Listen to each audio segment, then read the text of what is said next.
अस्सलाम वालेकुम YouTube family, welcome back to my channel. कैसे हैं आप सब? उम्मीद करती हूँ मेरी प्यारी प्यारी यूट्यूब फैमिली और मेरी प्यारी बहनें सब बिल्कुल खैरियत से होंगी और रमज़ान मुबारक की तैयारियां बहुत ज़ोरों शोरों से चल रही होंगी। जी बिल्कुल। तो आज के व्लॉग में मैं भी आपके साथ, जैसे पिछले व्लॉग में मैंने आपके साथ घर की क्लीनिंग, रमज़ान की तैयारियों के लिए बाकी सारे घर के काम शेयर किए थे, तो आज का व्लॉग बहुत ही छोटा सा है, लेकिन इसमें किचन की जितने भी काम हैं, खाने पीने की चीज़ें हैं, सब इस छोटे से व्लॉग में कंप्लीट हो जाएंगे। तो आपने क्या करना है, मेरे इस व्लॉग को कंप्लीट देखना है, वीडियो को बिल्कुल भी स्किप नहीं करना। अच्छा जी, मैं व्लॉग को स्टार्ट करते हैं। यहाँ पे मोस्टली वीडियोस के एंड पे मैं आपसे बोलती हूँ कि हमें अपने साथ दूसरों का भी बहुत ख्याल रखना चाहिए। तो जी बिल्कुल, ये रमज़ान मुबारक का महीना स्टार्ट हो गया है और इस साल का वो वक्त होता है जब जहाँ पे सबको हमारी बहुत ज़रूरत होती है। मोस्टली जो मुस्तहिक होते हैं, ज़रूरतमंद होते हैं, तो हमें क्या करना चाहिए, हमें उनके लिए भी रमज़ान मुबारक की अशिया, ज़रूरत का सामान, कपड़े, जूते, ये नहीं तो खाने पीने की अशिया ज़रूर मतलब तैयार कर लेनी चाहिए, ताकि जो लोगों को हमारा पता होता है वो हमारे घरों में आके ख़ुद से ले जाते हैं, और जिनको हमारा नहीं पता होता लेकिन हम उनके बारे में जानते हैं कि इनको ज़रूरत है, तो काइंडली उनके घरों तक ख़ुद से पहुँचा दिया करें किसी ना किसी तरह से। क्योंकि कुछ लोग हिचकिचाते हैं हमसे अपनी ज़रूरत का कहते हुए, तो हमें उनका भी बहुत ख्याल रखना चाहिए, क्योंकि उनका भी हम पे बहुत हक़ होता है। अल्लाह पाक ने अगर किसी को रिज़्क़ दिया है और किसी को नहीं दिया है, तो जिनको दिया है उन पर उन दूसरों का हक़ होता है, ठीक है? तो कुछ हिस्सा उनका भी है। तो ये महीना है कि इस महीने में तो हर हाल में उन तक पहुंचाना ज़रूर चाहिए। तो जितनी कोशिश हो सके आप सब भी ज़रूर करें और सबका ख्याल करें।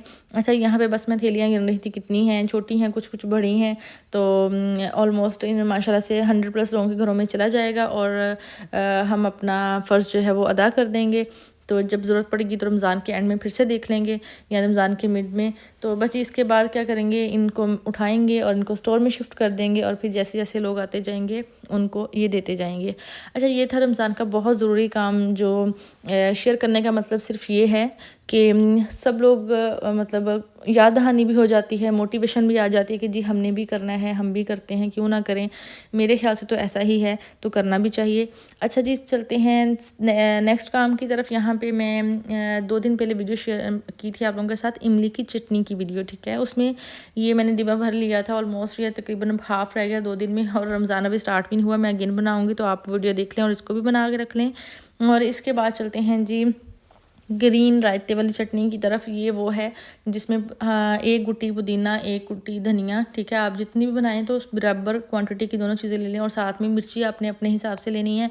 उनको मैंने बहुत अच्छे से ग्राइंड कर लिया है, और नमक अभी ऐड करना चाहते हो अभी कर लें, अगर आप जब भी रायता वगैरह बनाएंगे तब बनाना है तो तब ऐड कर लें, ठीक है? इनको मैंने क्यूब्स में भर के फ्रिज में रख देना है, और जैसे ये क्यूब्स बहुत अच्छे से फ्रीज़ हो जाएंगे तो इनको हम निकालेंगे और इनको पैकेट्स में रख लेंगे। अच्छा, एक चीज़ का ख्याल रखना है आपको, आपने इनको क्यूब्स को इसमें से क्यूब्स ट्रे में से ज़रूर निकाल लेना है, क्योंकि आहिस्ता आहिस्ता क्या होता है कि ना इनके अंदर बर्फ़ पड़ना स्टार्ट हो जाती है, और ऊपर भी कई दफ़ा चीज़ों की स्मेल पड़ जाती है इनमें। कोई भी और चीज़ रख देते हैं ना, तो इनके उसमें स्मेल आ जाती है, या इनके ऊपर कुछ गिर भी जाए तो ये ख़राब हो जाएंगे, ठीक है? तो इसलिए इनको पैकेट्स में आप ज़रूर फ्रीज़ कर लें। अगर वो वाले जिप लॉक पैकेट्स नहीं है तो शॉपर्स में बांध के रख लें, कोई इशू नहीं है। मैं मोस्टली चीज़ें जो होती हैं वो शॉपर्स में ही बांध देती होती हूँ, क्योंकि वो बाद में डिस्कार्ड ही करना होता है, ज़रूरी नहीं होता कि हमने जिप लॉक बैग ही लेने हैं और फिर उनको संभालना है, ठीक है? तो जी पहला काम था ये भी ख़त्म हो गया। और उसके बाद चलते हैं जी, रमज़ान में पराठे बनाने होते हैं, और रमज़ान में देसी घी जो होता है ना, घर में मोस्टली वही चलता है हमारे। तो ये थोड़ा सा मुश्किल काम भी होता है देसी घी बनाना, बट इतना आसान भी नहीं होता। अच्छा जी, तो इसलिए मैं आज जितनी भी बलाई वगैरह सब निकाल के बाहर रख दी है। तो आज मैंने देसी घी बनाने की रेसिपी पहले भी आप लोगों के साथ शेयर की हुई है एक वीडियो में, तो उसका भी लिंक मैं डिस्क्रिप्शन में दे दूँगी, आप देख लीजिएगा। अच्छा, ये जो कुंडी का डंडा है ना, ये बहुत ही पुरानी कुंडी है। कुंडी मेरे बेटे ने पत्थर की थी, गिराई, पता नहीं कैसा पत्थर था, मिक्स था या क्या था, बट वो टूट गया, और ये उसका डंडा जो है ना मैं संभाल के रखा हुआ है। मोस्टली कोई सिंगल चीज़ कूटनी हो तो इसे कूट लेती हूँ। अच्छा जी, बलाई को मैंने पिघला लिया था, उसके बाद मैंने इस पतीले में ऐड कर लिया। अब मैं इसको रात एक प्यारी जाग लगा के, देखिएगा, इसको मैं ढाँप दूँगी, और नेक्स्ट फ्रिज में रखना है, बाहर नहीं रखना। फिर नेक्स्ट इसको बना के देसी घी निकाल लेंगे। अच्छा जी, उसके बाद सब्ज़ियाँ वगैरह मंगवा ली थी। अच्छा, रमज़ान में हमारे घर में ना सब्ज़ियाँ मतलब जैसे चिकन, मटन, ये चीज़ें भी बनती हैं, ठीक है, बट सब्ज़ियाँ ज़रूर बनती हैं, ताकि थोड़ी सी ना ऐसी चीज़ें भी डाइट में ऐड होती रहें। वरना रमज़ान में तो ये होता है कि ज़्यादा फ्राइड चीज़ें होने की वजह से ना स्टमक बहुत डिस्टर्ब हो जाते हैं। अच्छा जी, यहाँ पे खीरे भी बहुत सारे मैंने मंगवा लिए थे, क्योंकि हमारे घर में जितने भी दही बड़े बनते हैं उनमें खीरे ज़रूर ऐड किए जाते हैं। तो इसलिए सलाद वगैरह के अलावा इन चीज़ों में भी यूज़ होने हैं। और मटर वगैरह मंगवा लिए थे, टमाटर मंगवा लिए थे, कोई रमज़ान में तो हर चीज़ वैसे तो ये 10 दिन ही गुजरेंगे इनसे, 10 या 12 दिन, लेकिन दोबारा अगेन लेने पड़ेंगे। बट हर चीज़ की प्राइस बहुत हाई हो गई है रमज़ान में, पाकिस्तान का कुछ नहीं हो सकता। अच्छा, यहाँ पे मटर निकाल लिए थे मैंने और उनको मैंने ऐसे फ्रीज़ कर लिया है, पैकेट्स बना लिए हैं। इसके अलावा जो चने थे, ब्लैक चने, वाइट कम यूज़ होते हैं हमारे घर में, ब्लैक ज़्यादा यूज़ होते हैं। तो ब्लैक को अच्छे से बॉयल करने के बाद मैंने इनको ऑयल लगा लिया है, जो कुकिंग ऑयल होता है ना, आपने हल्का हल्का वो छिड़क के अच्छे से मिक्स करके ज़िप-लॉक पैक्स में या पैकेट्स में बांध के रख देना है। इससे ये होगा आपस में ये कंबाइन बहुत ऐसे ना मतलब जुड़े हुए नहीं होंगे, हल्के हल्के ढीले से रहेंगे। आप जैसे जब मतलब फ्रीज़ भी होंगे बट जुड़े नहीं होंगे। आप जितना भी निकालना चाहें उतने निकालेंगे और आप ईज़िली इनको इस्तेमाल कर लेंगे। क्योंकि चने जो होते हैं ना, ये चना चाट में भी यूज़ होने हैं, दही बड़ों में भी यूज़ होने हैं, इस तरह बहुत सारी चीज़ों में यूज़ होने हैं। तो इनका भी काम ख़त्म हो गया है। उसके बाद जी आज सबसे ज़्यादा जो चीज़ इस्तेमाल होती है ना रमज़ान में, वो होता है आलू। आलू जो है वो कटलेट्स में भी इस्तेमाल होते हैं, आलू जो हैं वो चिप्स में भी इस्तेमाल होते हैं, आलू दही बड़ों में भी इस्तेमाल होते हैं, आलू खाना में भी इस्तेमाल होते हैं। तो इसलिए इनका थैला मंगवा लिया है। तो सबसे पहले जो ज़रूरी काम था कटलेट्स आज हमने बना ली हैं। और उनकी रेसिपी आप कोई भी बना लें, यूट्यूब बहुत सारी रेसिपीज़ हैं, और इसलिए मैंने वीडियो को बहुत ज़्यादा लंबा नहीं करना था, तो मैंने उसको रिकॉर्ड नहीं किया है। कि आजकल इतनी माशाल्लाह से इतनी ब्लॉगर्स हैं जिन्होंने इनकी रेसिपी शेयर की हुई हैं और बहुत अच्छी अच्छी रेसिपी शेयर की हैं, आप किसी की भी ले लें। लेकिन बस आपने उसके बाद क्या करना है, एक काम है जो आपने ज़रूर करना है कि आपने इनको ऐसे रैप ज़रूर करना है। आपने अगर किसी ज़िप-लॉक पैकेट्स में डाल रहे हैं, नहीं डाल रहे हैं, या इनको बंद करके नहीं बॉक्सेस में रख रहे हैं, तो इनको पैकेट से ज़रूर कवर कर लेना है आपने, ठीक है। मैंने बटर पेपर से कवर किया हुआ है फ़िलहाल, उसके बाद मैं इनको ज़िप-लॉक बैग में डाल लूँगी, ठीक है, जब ये टोटली फ्रीज़ हो जाएंगी। अच्छा, मैंने इसकी रेसिपी में सिर्फ बेसिक सी चीज़ें डाली हैं, जैसे कि चिकन की शामी मैंने बनाई है, चिकन है, आलू है, ठीक है, और इसमें मैंने लाल मिर्च, हरी मिर्च, नमक और थोड़ा सा धनिया मोटा मोटा काट के ऐड किया हुआ, और प्याज थोड़ा सा ग्राइंड करके उसको मैंने अच्छे से निचोड़ लिया था और उसका पानी निकाल दिया था, वो इसमें ऐड किया। इसके अलावा इसमें कोई ऐसी चीज़ नहीं है, ज़्यादा मसाले आपने नहीं डालने हैं। हाँ, आप शामी कबाब का मसाला ऐड कर सकते हैं, हल्का फुल्का फ्लेवर आ जाएगा और शामी कबाब बहुत ही अच्छे बन जाएंगे। अच्छा जी, इसके अलावा मैंने चिकन नीट कर लिया था, साफ़ करके उसकी कैंडी जो थी वो निकाल के अलग कर ली थी, क्योंकि मैं अपने बेटे के लिए कैंडीज़ ही बनाती हूँ, तो इसलिए इनको मैंने अलग रख लिया था। बाकी चिकन के मैंने 2 से 3 पैकेट्स बना लिए थे। मटन को अच्छे से नीट कर लिया था, क्योंकि रमज़ान में ना मटन या चिकन को लाना, देन फिर उसको साफ़ करना, फिर पकाना, वो फिर लंबा लंबा काम हो जाता है। और बाकी भी छोटी छोटी चीज़ें बनानी होती हैं, जैसे फ्राइज़ हो गए, पकौड़े, समोसे, ये वो। तो इसलिए ना वो चीज़ें फिर भी बननी होती हैं, इसलिए फिर इसको मैंने पहले ही पैकेट्स बना के रख लिए हैं।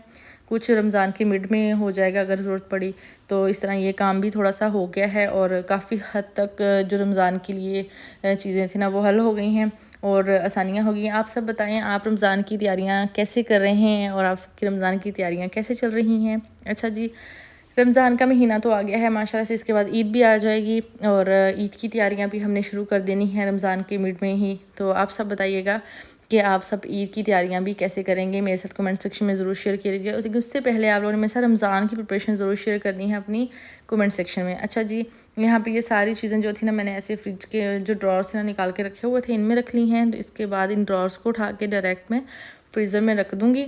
अच्छा जी, आप ना अगर फ्रीज़र ऐसे यूज़ कर रहे हैं तो आपने क्या करना है, अक्सर हम क्या करते हैं कि जो भी चीज़ होती है ना, जिसमें दिल करता है उसमें डाल के ही मतलब किसी भी ड्रॉर में रखते हैं और फ्रिज में रख देते हैं। तो हमें ये चीज़ थोड़ी सी समझने की ज़रूरत होती है। फॉर एग्ज़ाम्पल, मेरा सी फूड वाला जो ड्रॉर ना फ़िलहाल खाली पड़ा हुआ है, क्योंकि मैं कोई सी फूड फ्रीज़ नहीं कर रही हूँ। ना ही सी फूड हमारे घर में इतनी ज़्यादा यूज़ होती है, जब भी यूज़ होती है फ्रेश ही मतलब होती है, तो इसलिए मैंने कुछ नहीं रखा। मतलब हम क्या करते हैं, हम चिकन भी डाल देते हैं उसमें, सब्जियाँ भी डाल के रख देते हैं। तो हमने क्या करना है, जो वेजिटेबल का बाउल होता है उसमें वेजिटेबल्स ही रखनी है, जो पोल्ट्री का होता है उसमें पोल्ट्री ही रखनी चाहिए, और जो हमारा सी फूड का होता है उसमें सी फूड रखनी चाहिए। क्योंकि सबका समझ लें कि टेम्परेचर जो होता है ना, उन्होंने एक तरीके से मेंटेन किया होता है, और उससे चीज़ें जो होती हैं ना बहुत अच्छी रहती हैं, ख़राब नहीं होती, उनमें स्मेल नहीं होती, ठीक है। तो बस इस चीज़ का भी आपने ख्याल रखना है। और रमज़ान के लिए पहले आपने फ्रिज वगैरह को अच्छे से नीट कर लेना है, साफ़ कर लेना है, ताकि चीज़ें जो है ना, अगर फ्रिज साफ़ होगी दैन तब ही चीज़ें भी नीट रहेंगी, वरना चीज़ें तो ज़ाहिर है ख़राब होना स्टार्ट हो जाएंगी। अच्छा जी, उसके बाद ये मैं इसका मैंने एक ड्रॉर जो था ना वो नहीं रखा था अंदर, वो मैंने बाहर रख दिया था। उसकी जगह फिर मैं डायरेक्ट जो ट्रे है ना वही उठाऊंगी और उन्हीं को ही मैं फ्रीज़र में रख दूँगी। और इससे क्या होगा कि वो ज़रा इजीली 2-3 ट्रे जो है ना वो उस ड्रॉर की जगह पे आ जाएंगी, तो जैसे ही रमज़ान एंड हो जाएगा इंशाल्लाह तो उसके बाद फ्रिज को अगेन हीट करेंगे और फिर वो ड्रॉर इसमें वापस लगा देंगे, ठीक है। तो आगे वैसे भी गर्मी ज़्यादा आने वाली है, तो बाकी चीज़ें और बर्फ़ वगैरह के लिए भी या वैसे भी चीज़ों के लिए हम फ्रीज़र को यूज़ करते ही हैं।